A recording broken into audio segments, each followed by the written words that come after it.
स्वागत है आप सभी का आपके ऑनलाइन प्लेटफॉर्म एसएस क्लासेस में। जैसा कि आप सभी लोगों को बहुत पहले से इंतज़ार था, बहुत पहले से पता भी था कि उत्तर प्रदेश में लेखपाल की भर्ती जो काफ़ी टाइम से नहीं आई थी, उसकी बहुत दिन से आप लोगों को इंतज़ार था और ये तय था कि 2025 के पेट से आएगी। 2025 के पेट से आएगी। तो अभी कुछ ही समय क्या हुआ है, पेट का रिजल्ट आया हुआ है और आज का जो नोटिफिकेशन आया है लेखपाल का, वो नोटिफिकेशन जारी कर दिया गया है, जिसकी जो संख्या है पदों की वो 7,994 पदों की संख्या है। और ये एक नए बदलाव के साथ में भी भर्ती दी गई है। बहुत सारी चीज़ें इसमें बदल के आई हैं। जैसे पहले पेपर होता था लेखपाल का, वैसा इसमें कुछ भी नहीं, सब कुछ बदला हुआ है। एग्ज़ाम पैटर्न भी बदला हुआ है, सब्जेक्ट भी चेंज हुई है, कुछ सिलेबस में भी बहुत फेरबदल किया गया है। ये सारी चीज़ों को देखते हुए हम इस पर डिस्कस करेंगे। तो सबसे पहले देख लें हमें आवेदन कब करना है, कब से स्टार्ट हो रहा है आवेदन। तो आवेदन जो है आपका वो 29 तारीख से यानी 29/12 यानी 29 दिसंबर से आपका शुरू हो रहा है। जिसमें आपको क्या करना है, केवल और केवल आप जितने भी लोग पेट में बैठे हुए थे, पेट 2025 का एग्ज़ाम दिए हैं और उनका क्या है, 0 नंबर नहीं है या निगेटिव में नंबर नहीं है, इसके अलावा जितना भी आपका नंबर है वो सभी लोग इसमें रजिस्ट्रेशन कर सकते हैं। रजिस्ट्रेशन मतलब कि फर्स्ट आवेदन शुल्क आप कटा सकते हैं जो 25 रुपये कटेगी। उसके बाद क्या होगा, उसके बाद शॉर्ट लिस्ट होगा, एक शॉर्ट लिस्ट आएगी। उस शॉर्ट लिस्ट में अगर आप शॉर्ट लिस्टेड होते हैं तो अलग से जो मुख्य परीक्षा की फ़ीस कटेगी वो अलग से आपको पे करना होगा। ये सारी चीज़ें आपको डिटेल में आगे बताएंगे, सिलेबस भी बताते हैं कि क्या क्या चेंज हुआ है। तो ये एक बेसिक चीज़ें थी जो आपको क्लियर करनी है। ये ऑनलाइन आवेदन 29/12 से शुरू होगा। लास्ट डेट क्या है, 28/1/2026 है। और जो त्रुटियां अगर फॉर्म में हो जाती हैं तो सुधार की डेट क्या है, 4/2 है, यानी 4 फरवरी तक आप इसमें सुधार कर सकते हैं। ये आपकी बेसिक जानकारी थी। अब हम जो मेन चीज़ें और हैं डीपली उनके बारे में बात कर लेते हैं। तो इसमें देखिए, जो आपका जो पेट का जितने लोगों ने एग्ज़ाम दिया है वही लोग इसमें बैठ सकते हैं। इनके अलावा कोई भी इसमें आप इस परीक्षा में शामिल नहीं हो सकता है। मैंने बताया कि पेट में आपका कितना भी नंबर है, आप क्या कर सकते हैं, इसमें फॉर्म डाल सकते हैं। मान लीजिए कि क्या है आपका पेट 2025 में आपने परीक्षा दी और क्या है 5 नंबर है, 2 नंबर है, तब भी आप क्या कर सकते हैं, इसमें फर्स्ट स्टेप की रजिस्ट्रेशन फ़ीस आप कटा सकते हैं जो 25 रुपये कटेगी। फिर अगर जब शॉर्ट लिस्ट जारी होगी उसमें कितना नंबर तक लेते हैं वो तो आयोग डिसाइड करेगा कि 50 नंबर के ऊपर वालों को लेते हैं या फिर 60 नंबर के ऊपर वालों को लेते हैं, ये तो फिर आयोग डिसाइड करेगा।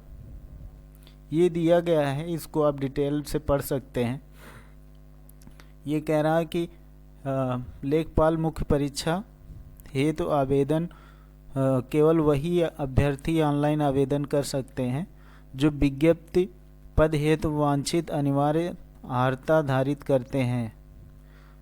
जिसमें क्या है, प्रारंभिक अर्हता परीक्षा 2025 में आप सम्मिलित हुए हों, उसके साथ साथ क्या है, स्कोर कार्ड आपका निर्गत हो गया हो।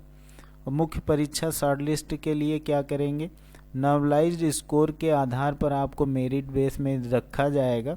और जब मेरिट जारी होगी, अगर उसमें आप शॉर्ट लिस्ट होते हैं तब जाके आप क्या करेंगे, मुख्य परीक्षा दे पाएंगे। और जब शॉर्ट लिस्ट हो जाएंगे तो प्रवेश पत्र यानी एडमिट कार्ड से पहले क्या होगा, एडमिट कार्ड से पहले आपको मुख्य परीक्षा की फ़ीस पे करना होगा। ये तो आपकी पेट से रिलेटेड चीज़ें थी, ये क्लियर हो गई। इसके आगे अगर हम बात करें तो इसके आगे कुछ और अहम सूचनाएं हैं आप लोगों के लिए। यहाँ पर देखिए, अगर आप फॉर्म भरने जा रहे हैं तो दो चीज़ें आप ध्यान रखिएगा, हमेशा कंफ्यूज रहते हैं आप लोग। यहाँ पर इसने कह दिया कि यदि आपके पास जो भी शैक्षिक योग्यता है या फिर कोई भी आपका आरक्षण सर्टिफिकेट है वो अंतिम तिथि, आवेदन के अंतिम तिथि से पहले का होना चाहिए। आवेदन के अंतिम तिथि के पहले का होना चाहिए। बाद का कोई भी प्रमाण पत्र, चाहे आपकी कोई मार्कशीट हो या कोई आरक्षण का सर्टिफिकेट हो, वो वैलिड नहीं होगा। इसको आप लोग ध्यान दीजिएगा, ठीक है। ये पॉइंट आपके लिए खास है। उसके बाद हम अगर बात करें नेक्स्ट पॉइंट की, जो मेन पॉइंट है उन पे हम बात करेंगे।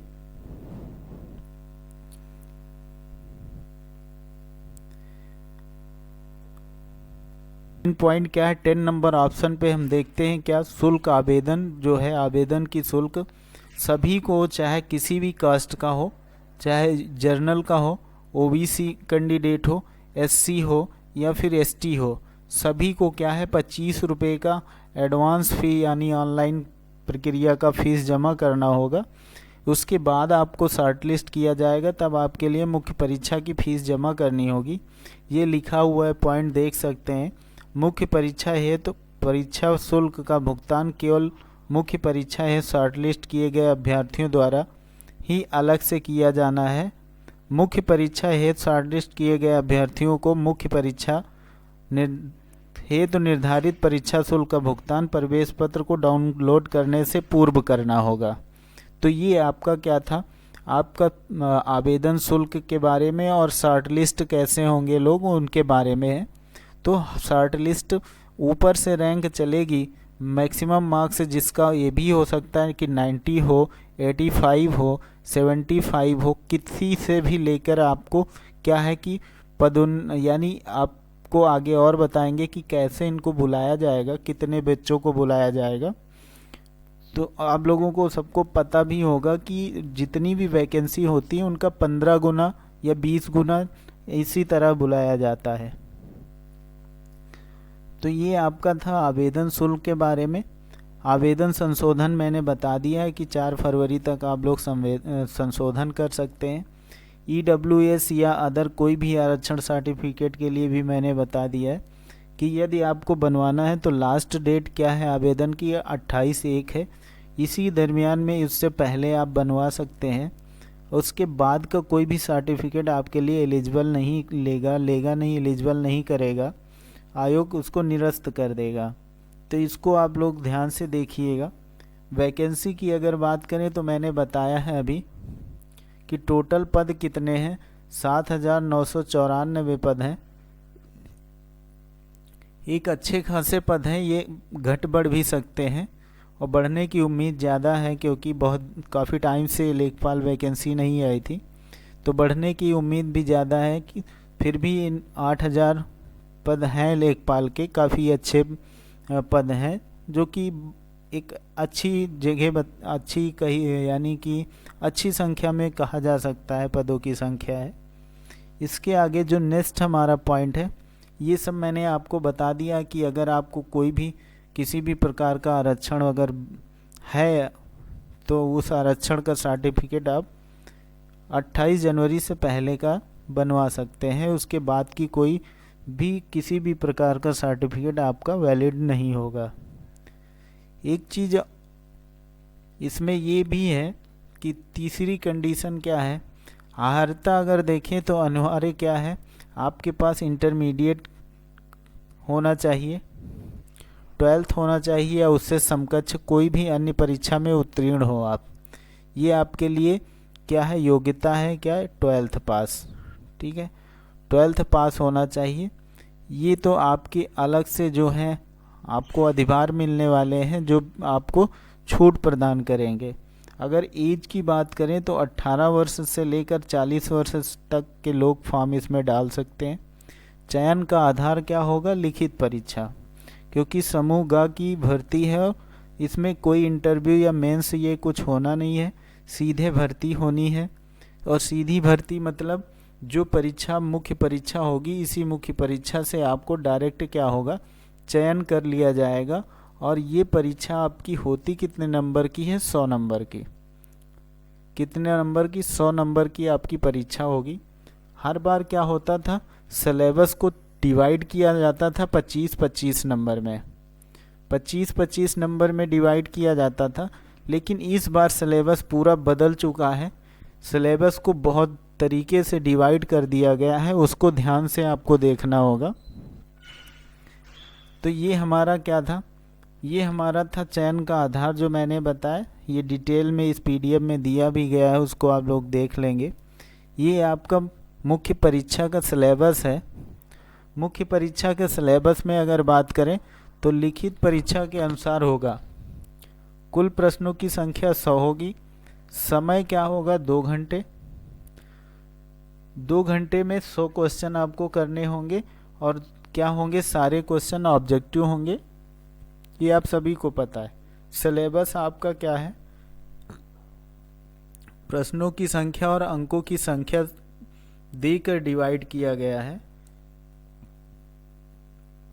डिटेल में आपको सिलेबस दिया गया है। जैसे ये कहा गया कि भाग 1 में देखें तो हिस्ट्री यानी इतिहास की बात करें तो इतिहास, भारत का इतिहास और भारतीय राष्ट्रीय आंदोलन, ये 5 प्रश्न आएंगे और 5 अंकों के होंगे।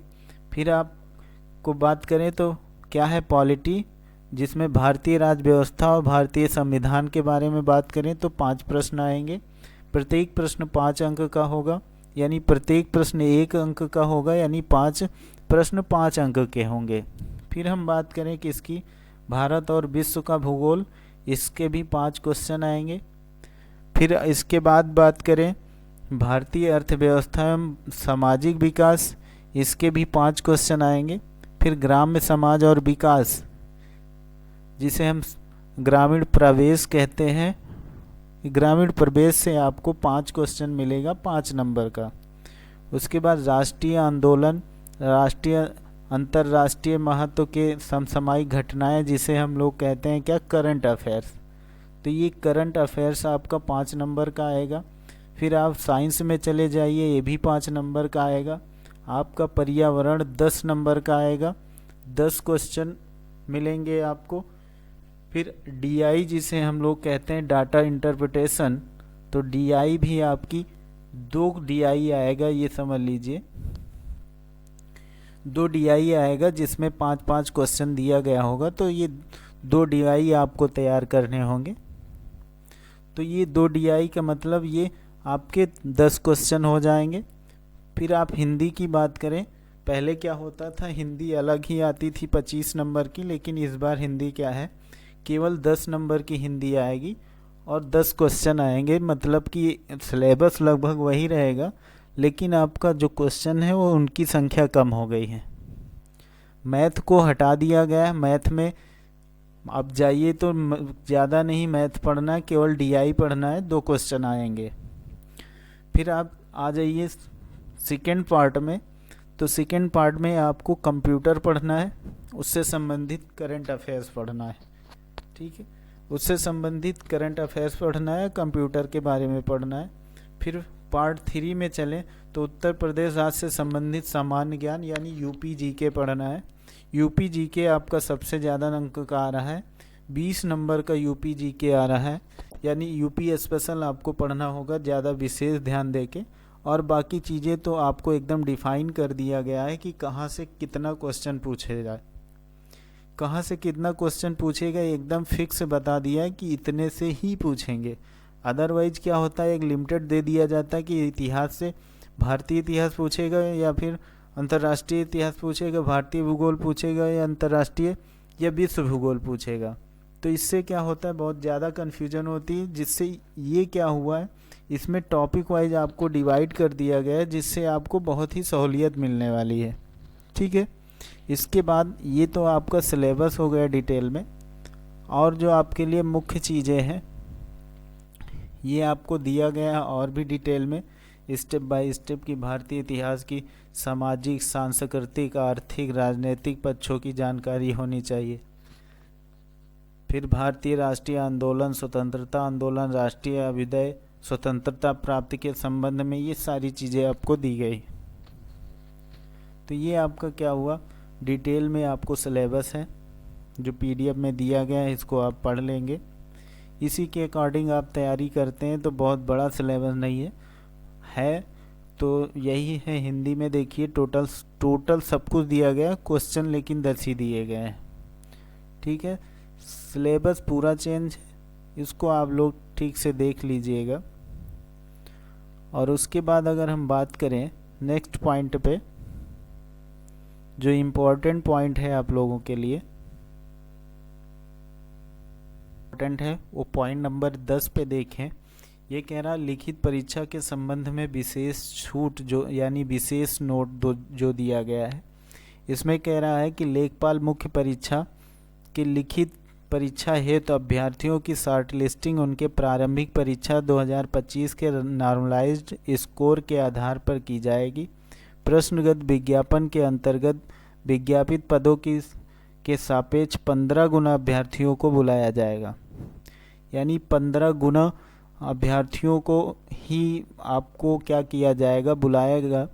तो 8000 मान लीजिए वैकेंसी है, 8000 वैकेंसी के 15 गुना लोगों को क्वालिफाई किया जाएगा। इसमें उन्हीं लोगों को शॉर्ट लिस्ट किया जाएगा और उन्हीं से क्या किया जाएगा, आगे की फीस मुख्य परीक्षा की पे कराई जाएगी।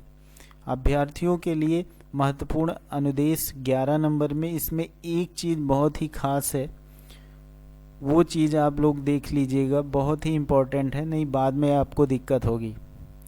ये यहाँ पर देखिए 11.6, ये पॉइंट आपके लिए खास है, खासकर फीमेल कैंडिडेट के लिए जिनकी मैरिड हो चुकी है उनके लिए। ये कह रहा महिला अभ्यर्थियों के मामले में पिता पक्ष से निर्गत जाति प्रमाण पत्र ही मान्य होगा। ये पॉइंट आप लोग याद रखिएगा, ये काफ़ी इम्पोर्टेंट पॉइंट है। जो फीमेल कैंडिडेट हैं जिनकी मैरिड हो चुकी है, तो वो क्या है कि फादर की इनकम ही, यानी फादर की कास्ट के अकॉर्डिंग, यानी उन्हीं के पक्ष से जाति प्रमाण पत्र आपका लगेगा, अदर कोई नहीं लगेगा। इसको आप ध्यान दीजिएगा। और बाकी चीज़ें सब नॉर्मल हैं, जो हर विज्ञप्ति में आता है वो सारी चीज़ें हैं। और जो एक पॉइंट और आपका क्या है, ये सारी चीज़ें आपको पहले से बता रखा है मैंने कि जो EWS बनवाएंगे तो क्या है कि ये दिया गया है डेट की 1/4/25 से लेकर 28/1/26 के बीच का बना होना चाहिए।